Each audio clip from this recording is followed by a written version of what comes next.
Hello and welcome back to the Bad Movie Reviews channel, hosted by your two most fetch movie reviewers known to mankind. I am not trying to make that happen. That was pretty terrible. But if you haven't figured out by the color setting, what we're wearing, even my comment at the start, then get a grip. We are reviewing Mean Girls. Obviously not the 2004 version. We are reviewing the 2024 version, which, if you don't know, is based on the musical, which is based on the original movie, which it's a mess. So they're kind of all based on each other. No, they're all based on each other, really. But yeah. I guess it's kind of in the same universe in a way, because you do have a recurring, not that it's a universal, Marvel's fucked my brain, I'll be honest. But it's obviously got like returning characters, Tim Meadows, who plays Principal DeVore, and you've got Tina Fey, who's Miss Norbury, who did obviously write like one of the greatest living female comedians in general. Yeah. Who did kind of write it and obviously had something to do with the original musical as well as the original film. But basically, plot wise, it's obviously just the exact same thing, but obviously a I guess plot wise, I didn't actually really notice too many differences.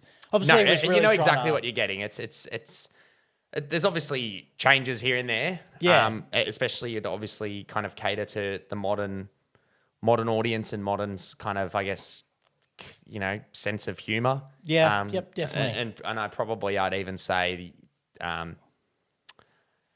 sort of it's kind of a little bit changed with the times. Yeah. Because if we're being fully honest, the original 2004 movie, if it came out now, would probably get cancelled quite quickly. But so it's I guess adapted, but it does star Andrew Rice. I may have butchered that, but fellow Australian, stars in Nice Guys. Renee Rapp, who is a musician in her own form as well. She's a very talented Regina. Oh, okay, very talented musician. You've also got Avantico, who plays Karen. I'm not sure what she's from, and Aioli Carvalho, who played Janice, who is most known for voicing Moana. Which, to be honest, when she's saying, I could definitely tell it sounded very much. It was stuck in my head. Yeah, like I was like, all I heard is "it belongs to." Sorry if I've butchered that. But no, we'll get straight into it. Yeah, it is an odd one though. And when I say it's an odd one, it has been marketed almost like it's not. If anyone obviously knows anything about film, the way that it's obviously been. No, it was a musical prior to me telling you. Like a week ago when you're like, "Oh, we're watching this. It is a musical." Well, yeah, like I don't think. I think it's been reported that musicals don't really test well when being advertised and marketed. Oh, okay. I mean, we saw it recently with Wonka. Yeah. Wonka, all the trailers never showed any music, never showed any singing.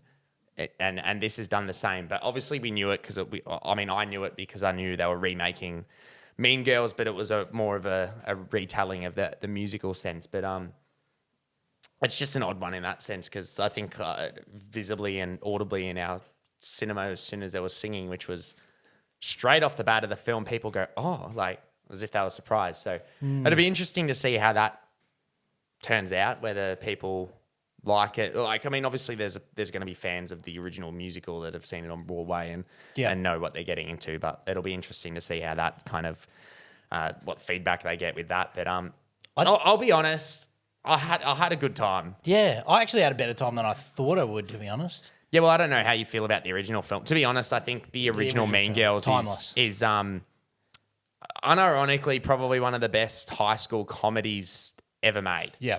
I got that in White Chicks as in like my foundation of great movies I watched when I was younger. Yeah, they probably weren't great movies, but they were just like...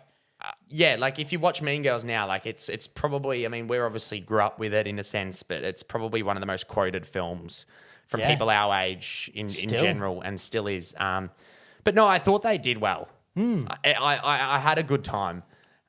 It is directed by, I'll chat about the direction first, and I'm sure you'll probably have something to say here. It's directed by Samantha Jane and Arturo Perez Jr., which, looking at their credits, they've directed a few. This is their kind of featured directorial debut. Okay, cool. But they have directed a lot of music videos previously, and like Arturo directed like Paul McCartney concert previously for YouTube. But that actually does show, in my opinion. I actually thought the musical numbers in this film were almost shot like a music video.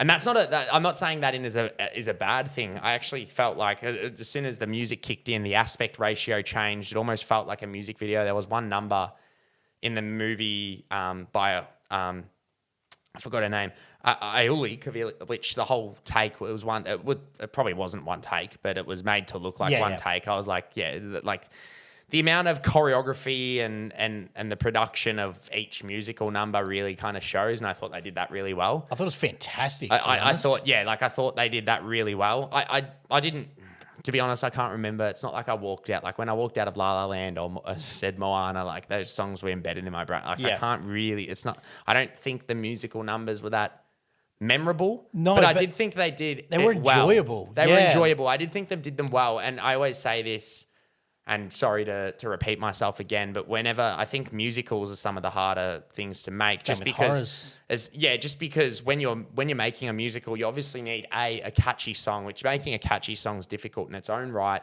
But then when you're obviously writing it in tune with a movie, you got to obviously further along the plot. And in saying that, this movie's an hour and 50 minutes, but you've probably got 10 musical. And when you think about that, you've got 30 minutes really of songs and dance numbers, not dance numbers, but like musical numbers in there. So I thought they did well in furthering the plot with those music. Obviously, it's already, I'd say it's the exact same songs that are in the musical originally. So I'm not 100% sure on that in my research, but it does show that they've done musical numbers before, and in a good way is what I mean. Like especially the party song with Renee Rapp, who plays Regina. Like that felt like was sick. Actually, I was going to talk about that when it came to the stuff kind of like behind the camera, the way that was directed and choreographed. I was like, that was dope. We're thinking of the same one where they're in the house and everyone's kind of like frozen. Party. Yeah. Yeah, I was like, that was awesome. I thought that was great. I actually thought and I think it's probably the best thing they've done. In terms, the best thing they could have done is hire music, experts. Hire directors that have previously done musical numbers, because it does show. You see a lot of movies that are musical, not that they're that common, that have great directors and they look great. Like, I mean, my favorite movie of all time is probably La La Land. And that's probably a director first in Damien Chazelle, who's impeccable, but all the musical numbers are wide lens, whereas this was as I said, it changed aspect ratio. It was all close quarters in terms of the performer, and I thought they did that really well, and it did work.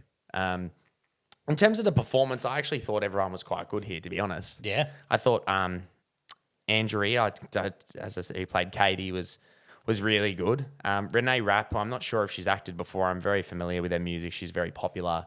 I thought she was really good as Regina. Yeah, she played that quite well. John Hamm playing Coach Carr. I love John Hamm. The fact that he even showed up for 4 minutes is kind of funny. But no, I thought, to be honest, I thought they've done everything well. I thought they did it. They serviced it. They didn't have any the best thing. And I've said this with sequels. Not that this is a sequel. Is when you watch a film, does it make the previous one better? I think it stands in its own right. I don't think it's a sequel in that light, but it did have payoffs from the original one and make I felt comments like there's a couple of people pleaser moments in there. That's for sure. But no, I just had a good time. And usually January is full of stinkers. Not so much for Australia, because we usually get all movies late, all the award kind of movies for financial reasons, but. Yeah, usually January is the dead month where it's the award films and then these films that are just kind of placed there. But no, I had a good time. I don't think it's better than the original by any means, but it kind of stands on its own right. Yeah, I think it's very different in that sense, but I do think it'll have a lot of fans as well that probably will sing the songs. And yeah, I couldn't agree with you more when we were talking about the songs, that there was nothing overly standout, as in I'm going to be singing this over and over. I'm going to be listening to the soundtrack. This is going to be a song that's going to get stuck in my head, because the songing. That's a new one, guys. The song's really, like you said, it progressed the story. It was a lot more, I think, storytelling than inherently trying to make a soundtrack or a CD of songs per se. It was actually all about progression. Which did work very well for this film, but unlike something like Willy Wonka or La La Land. I was where just you've about got to say, those- like, the recent memory, I think, of Wonka, and like I walked out of that, and it's embedded in my brain still to this day. It's like Wonka's chocolate makes your eyes fall out. There's chocolate. It's like, it's just it's just catchy. Whereas like, I don't know if it was the sound mixing. I couldn't, to be honest, I couldn't really make out like any of the lyrics in the songs. It was For most of them, I don't yeah. know if it was like the instruments were just a little bit too loud for me, or whether the sound mixing was just The colours were too bright. a little bit off. Yeah, okay. But no, like, yeah, I really don't know, because I couldn't make out a lot of that, to be fully honest. And that's not a detriment to the movie. Or No, like, still enjoyed it just as It might much. have just been the sound mixing, to be honest. And Could have been the cinema we're in. Could have been a couple of things. to yeah, be it could have been honest. anything. Yeah. So I don't want to comment on that. But no, I had a good time. I think it's definitely a film that warrants its existence, because it is a good time. It is full of great performances. I'd love to see more of them.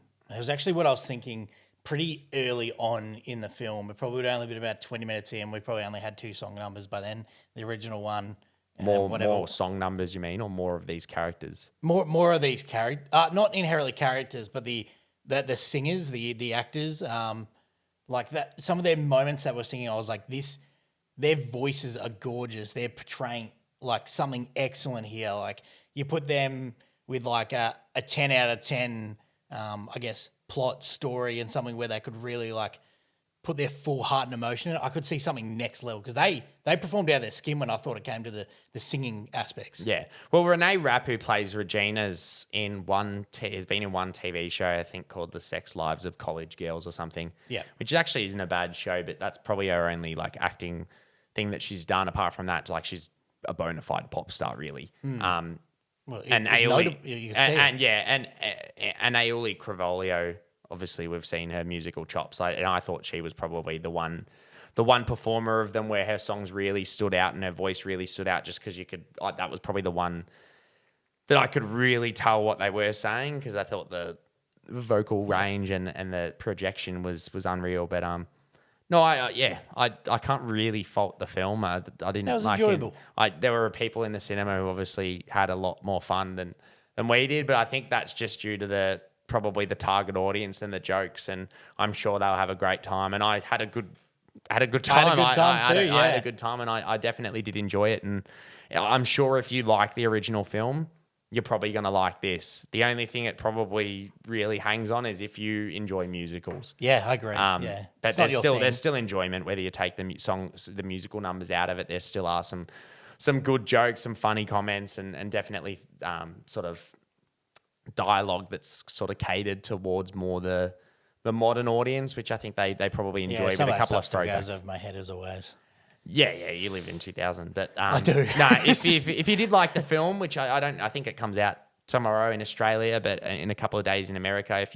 If you are keen for it, or you have seen it, comment below. Let us know what you think. If you like our reviews, subscribe and like the video. It does do a lot. Without further ado, we will catch you next time. Thanks, guys.